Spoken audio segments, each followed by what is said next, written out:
Okay, you two, what would you do if you weren't illustrators? Who's going first? I vote Tania. Come on, Tania. I have thought this a lot, but it's like looking over the edge of a cliff. I've got no idea. What would I do? They're a bit too interrelated to be a designer or stuff like that, but that's too close. But I did have this brainwave if it was just about how would you bring the money in, because I could faff around the rest of the time. I'd be quite happy now just trying to sort the house out because I've ignored that for 20 years. And obviously the garden, which is where we're all headed in our later years. Oh, that's what I would do. Yeah, just do the gardening. I'd write a Substack and make me enough money that I could just do the garden. Would you want to hear winning? My moneymaker. Yeah. This is a good one. Yeah. And I don't want everyone to start copying this because I'm going to trademark it. But my beloved neighbour, Natasha, died a couple of weeks ago. And she was like a Bet Lynch character. And she only wore leopard skin and black and a bit of glitter. And I said to her daughters about what had they got planned for her. And she said, I've managed to find Mum a furry leopard skin urn. And I couldn't stop thinking about this because it was so Natasha for her ashes to go in a leopard skin urn. And I'm thinking, where did they find that? There must be a custom-made urn maker out there. So as there will always be needs for death, I think I'm going into the custom-made urn business. Brilliant. Have you seen that shop in Edinburgh, Go As You Please, and they've got a giant iron brew coffin? Oh, I have seen it. Go As You Please. Yeah. There's a whole industry in brilliant death stuff. Yeah. Whoa. There was a programme on Channel 4 a couple of weeks ago called The Fabulous Funeral Home, and it was in Liverpool, and Natasha died in Southport, and she came from Southport, and I was wondering if the daughters had gone to this specific place because it was the most fabulous funeral directors you could ever imagine. There was waterfalls in there and butterflies flying around and all sorts of things. Wow. But coffins and urns. I think you're onto something though, because my friend's dad wouldn't let her go to art school because he said you had to go into a trade that humanity needs, such as building, because you always need a shelter, farming, because you always need food, or hairdresser. But that's the bit I don't get. You need a shelter, you need food, but if the world is about to end, hair... It's low down on the list of priorities, isn't it? Yeah. What would you do, Katie, if you couldn't do illustration anymore? So is this like now with my current brain just cut out the illustration bit? Yeah. Oh, okay. Like I really enjoy writing and marketing stuff, but then pre this lifetime, like when I was in my 20s, I really did being a nanny. So I could go back to that. And that's always in the back of my mind, the caveman bit of your brain that thinks everything's going to go wrong in a minute. Yeah. It's like, I can be a nanny and people always have children. And somebody... True, it's one of those jobs. Yeah, somebody wants to go to work with a child. Guarantee it. I'll be there. So you've got childbirth and death as our main, and Helen's just in the corner writing about stuff on her Substack. Yeah, what would you write about? Write just the boring stuff like I do now. I love it. And I met up with Gillian O'Mara and she was saying she loves it as well, even if talking about house renovations. Yeah, just the dull stuff that we all do every day. I'm just so nosy. So I love reading about that and I like writing about that. I would do the garden. I would make flags or sewing of some sort, like protest flags. Maybe do more protesting with my flags. I would like to do that. Do a bit more activism. So I could keep the show on the road with the custom urns and then I could just devote myself entirely to activism. Because work's always a get out, isn't it? Oh, I can't go on that march because I'm too busy. Like illustrators' lives basically hang around dropping everything because you get offered a job. I don't just think the last 30 years were like that. Always working at weekends and taking on as much as you could, undercharging and then doing too much work and saying no to people that you couldn't come out and see them after all. So now I think the idea of the urns would keep me in money and I can just go out the whole time, not sit in front of the computer. Actually, you've got a point there because the babysitting is quite a time suck. So maybe I would set up a babysitting agency, like a nanny agency, and then I can not do the babysitting. But that's the bit you liked, was the babysitting, wasn't it? Yeah, that's true. I don't know. You'd be good at setting up an agency though, because you're really good at marketing and that kind of thing. I'll do that and then I'll just take on the really nice children, like posh families with one child and a beach house. And my job is to take them to the beach house in 3 hours and then go home. But you think about this, don't you, when it becomes famine time in your job and you don't hear anything for days, or you've put something out there that you thought would bring interest on social media and nothing happens. What do you think when there's no work about? Do you care? Oh, yeah. I think every illustrator cares about that, don't they? I saw a thing the other day and it was like 1 day with no enquiries.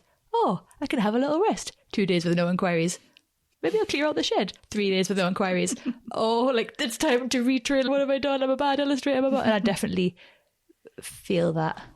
I feel like I should be wise enough. It's annoying because this part of my brain is like, it's fine. You're going to be fine. And then the other part of me is, no, my life is over. So. It's that I'm a bad illustrator voice that's interesting, isn't it? Because this is how your identity is linked to your job. So, especially as an illustrator, it's quite rare how our job is so integral to who we are. Like good illustrators use their life in their work all the time. It's really integral. So how do you cope with a rejection? Like the work was rejected, but it's very easy to tip that into I was rejected. Yeah. But I think actors must feel the same as well. Oh, yeah. Because you're putting all that life experience into carrying a character over. So it would be a rejection of you. And they're always going for castings and trying things out. And illustrators are constantly pitching for jobs or putting themselves on naked and on show, saying, please hire me. It's quite a vulnerable position to be in the whole time. So when people are talking about going for interviews for full-time jobs and they get upset after about, say, 4 or 5 rejections in the first month, you're like, come on, try being an illustrator for a couple of months. You'll be fine once you go back to a salaried interviews. They'll be a doddle because they're not that easy. You do have to sit and talk with people. We don't have to talk. It's a light touch exchange, isn't it? Someone calls you up or they ignore you. It's as simple as that. But we're constantly trying to connect with different clients and publishers, even if it's not quite as painful as having an actual interview. Now, then there's the opposite end of the spectrum where you've just got so much work, you've barely got any life. All you're doing is working. And it's like working out that balance. It's so hard, isn't it? And then that thing where you're having a good time, work's really busy, you get a lot done, but you don't do any marketing. So then when the work finishes, it stops and you're like, oh, where are all my clients? I haven't done anything. And sometimes again, the way the three of us work is completely different. So with you, Katie, if there's always new jobs coming through the whole time. So you notice the silence. If I'm working on a map with, I don't know, a charity or a castle or something like that, it's quite a long-term relationship, but not as long as Helen's. So a gap that's as long as the job took doesn't bother me. So if the job took 3 months and I don't hear anything from another client for 2 months, nowadays I think, oh, that's quite nice, actually. Oh my God, I think I'd be like sent away by that point. You'd be free. 2 months silence. Would you be just done for? If I had people trying to give me work as often as you do, I would be in a complete spin. It would be a nightmare. I'd be like getting wooden batons and hammering them over my door and snipping my phone. It would be just terrible. I get that exhaustion of being exposed to so many different clients and having to quickly build relationships with them. I know you've automated it a lot, which is probably the only way it makes sense. Yeah, because if you were onboarding them every time, talking them through things, educating them and building trust every 3 times a week, that would just be too much for me. Yeah. I think I've got accustomed to that level. So like when it does slow down, because I'm in the like, oh, what's happening today? When it slows down, I'm like, oh, what's happened? What's going on? Whereas if it was that pace all the time, I'd be fine. Yeah. Like slowly. So maybe it's... We need to take you into the garden with me and Helen. Yeah. We've got 1 foot out there. I have no interest in the garden, but I like except sitting in it while other people make it look nice. That's Cameron's job.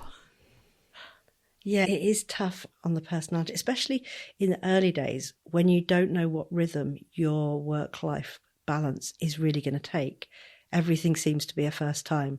Like you work for an agency, and then you work for a magazine and different types of clients. There's no consistency or rhythm to it, and you don't know how hard you're meant to work. Are you over-delivering or under-delivering? Yeah, God, the early days I think that's the hardest time. I think it's really hard for a picture book maker early days now because advances haven't really gone up.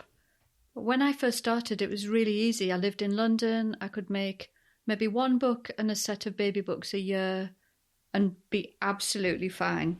Have spare money, live an easy life in London. It was fine.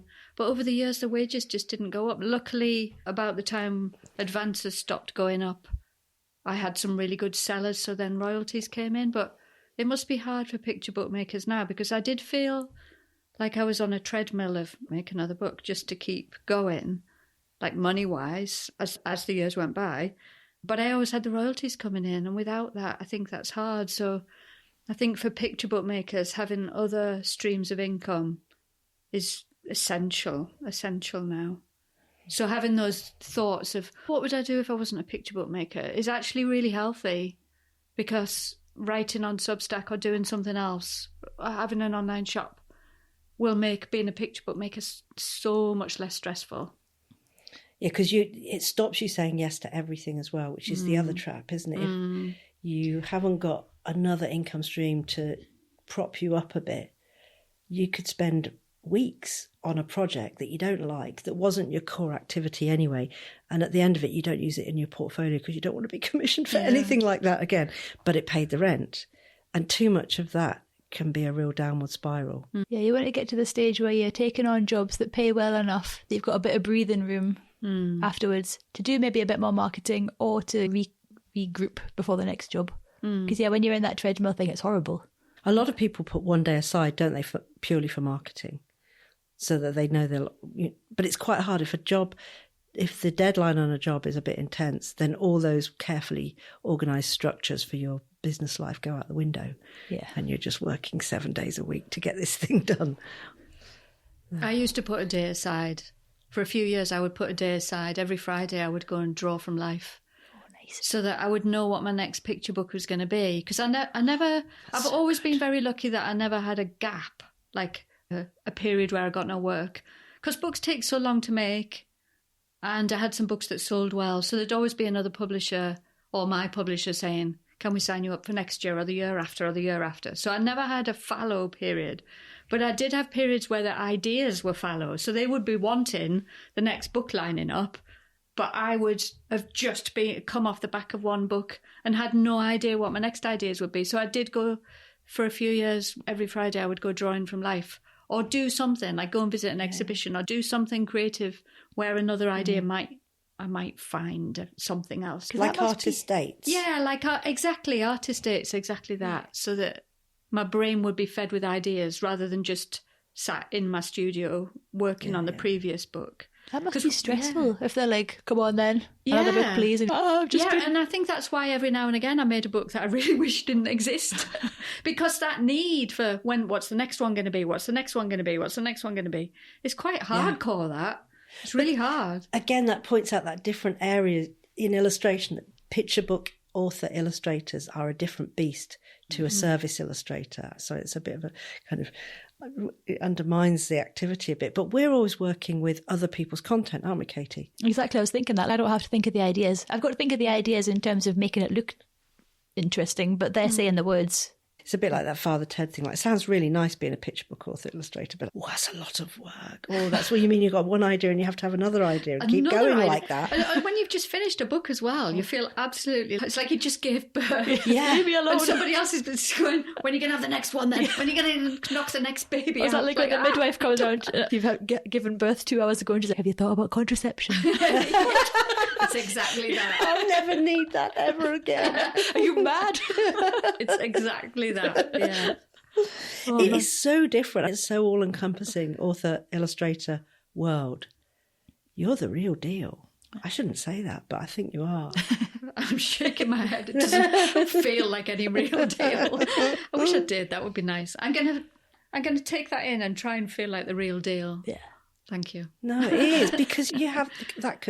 It's like fine art. You have decided the content. It's all come from you. Whereas most other aspects of illustration is collaborative or servicing the author or someone else's content. It is collaborative after you have the first idea. After you have the first baby. Yeah. So you have the idea and you get excited and you do your development work, and then you go and see your team, your designer, your editor, and they get excited. And now you're working together, but you need to go in with something from you. Yeah. Otherwise, if it wasn't from you, if it was from them, how would you make that excitement last over the next year? I think that's why I find it so hard to illustrate anybody else's text. Yeah. Unless there's something about that text that really hits me inside, I can't get excited for more than the first few weeks. Like, it's that difference between I should do this and I really want to do it. And I think that's why I very rarely illustrate anybody else's work. Even so, that when you talk about picture book world, it makes me feel so jealous. Like, look, you've got authors and editors and a team of people to work with. That does sound That's nice. the other aspect of illustration. It's quite lonely. And the art directors that I work with, I've never met them. Hong Kong, I did know some of them because it was a smaller world and you physically met people at functions and events. But in the UK, it's just a disembodied email. There's not even art directors. I'm sometimes working with the executive assistants, so you will tell them, like teach them about things. So how have you found the difference? Because Katie and I, we've been writing together on some children's book stories, which will be out soon. You can do a pre-order now, actually. Yes. I'm going to make them talk about it on the next podcast. They're going to spill the beans. Yeah, pre-orders are a huge help, but we'll come back to that. So the difference between working on this picture book idea with Walker Books and your normal client, what's the difference? Oh my God, like where do I even begin? So the picture book writing experience was we met up, had some ideas. Yeah, Helen was like, do you want to write something? I was like, okay. We wrote loads of ideas, a big pile of them, went to Walker Books and basically, we emailed them and they were like, we like the ideas, come and see us. Went to see them. They did a Scottish reel for us immediately as we walked in the office. Always a good sign. They put some, it might be an Irish jig. It was an Irish jig, They put some Irish jig music on, they did as a dance immediately. And I looked at Katie thinking, what does Katie think of this? You had a human interaction. Oh my God. I mean, that alone, the fact you're interacting with other people while you do this work is a revelation. Just baptism of madness. Like, yes, I'm in the right place. This is excellent. And yeah, so then they gave us feedback and felt so excited to rework on them. And then Helen did all the hard work of doing the illustration, and now there's a magical, like the book is real. It's just completely mind-blowing. Whereas... And we have a WhatsApp chat. There's a WhatsApp chat. Where we chat about shelves we've had put up, wallpaper, dogs. People getting married, Merry Christmas, like really lovely chats, stuff like that. And there's an actual team. Genuine relationship. The editor's been saying this and the art people with... Anyways, yeah, it feels like there's an army wanting this thing to succeed. Whereas the one-to-one client work that I do for live illustration, it's more like they get in touch. The event's next week, are you free? Yeah, it'll be this much. Okay. Get ready. Go. Yeah, basically. And then I'm like, okay, here's a form. Fill it in. Pay me. Okay, I've paid you. I filled the form in. Cool. Send me the link. Okay. Brilliant. I'll log in half an hour early. Okay, I'm here. Everything fine. Yeah, it's cool. Can you hear? Yeah. Can you see? Yeah. Okay. Done. And then it finishes. I'm like, there's the illustrations. Thank you. And that's it. Wow. And then I never see them again. And you don't even you don't look at the illustrations again. No, not because really. the content isn't close enough for you to love that baby. Unless it's a really exciting client or something where I'm like, oh, that was actually fun. But yeah, like this morning I was going through all my clients I've worked for that I can find files for, and I was like, I do not even remember that job. And then clicking on them and be like, oh yeah, it was that. And then clicking on other things because I was trying to figure out like what industries I work with mainly and stuff for marketing. But it's just, yeah. No, I know. I looked through piles of paper invoices going back to 1995, endless financial magazines, and those illustrations I can't even. If you showed me some of them, I'm like, did I do that? Oh, I don't remember it. No recognition of the work. And again, then that's more service editorial illustration. Maps that I do now, I love and I'll keep, but a lot of editorial stuff, you wouldn't even put it in your portfolio. No.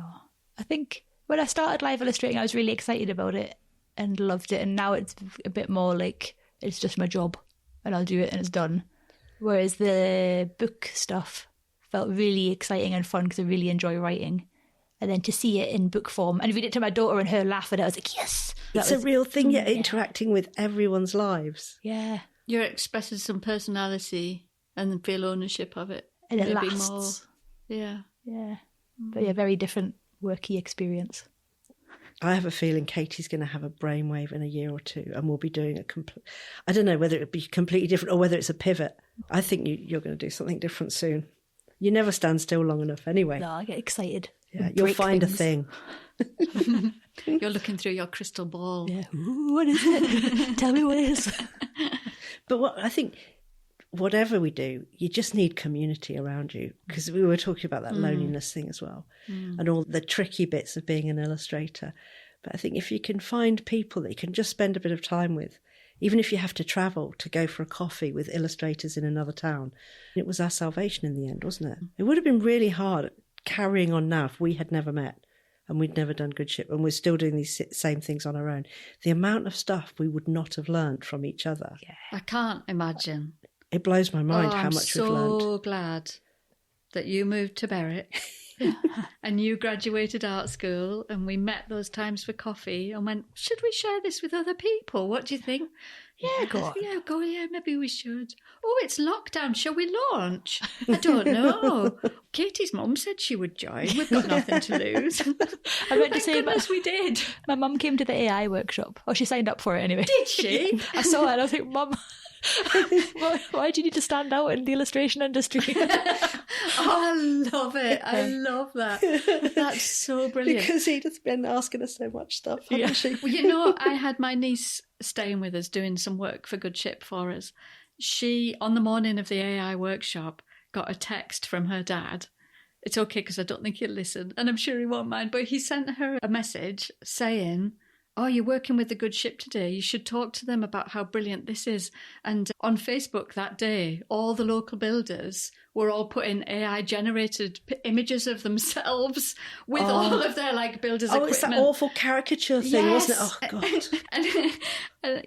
and he just totally doesn't know about the world of illustration, and he was trying to do her a favour for Holly to show us this caricature, show us how great it is. I spent the whole week looking at other friends who were design adjacent who were doing that, and I was like, why?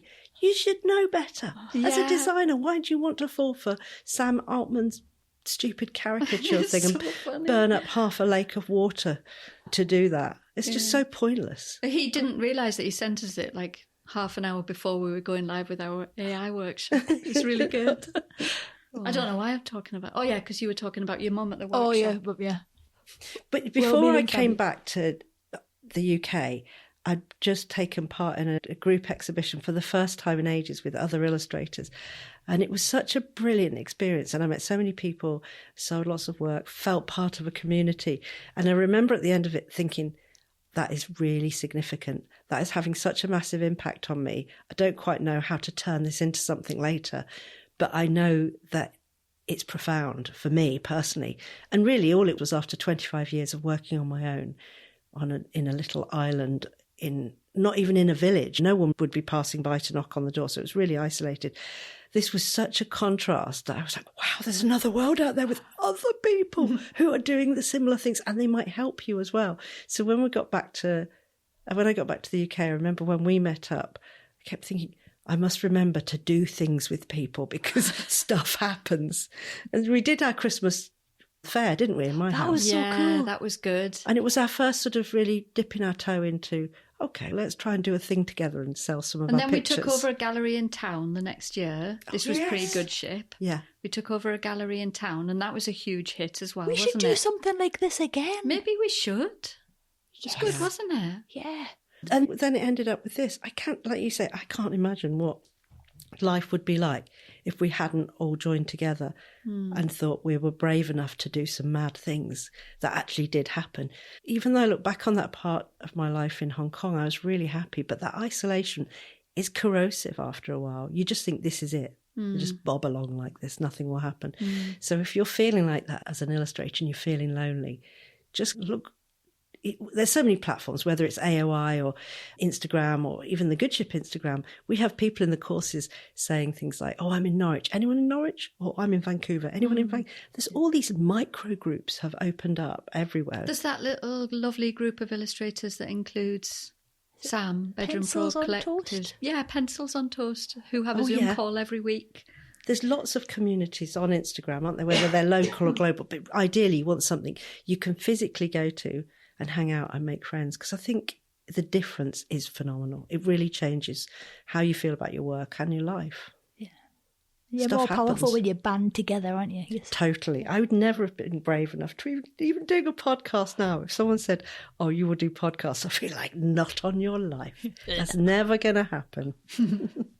Here you are. You go, what does it go together and you go further. That's the one. Go along and you'll go faster. Go together, go further. Something like that. I do correct it, but it's really true. It's probably completely wrong. Okay. Okay. Bye-bye. Bye-bye. Bye.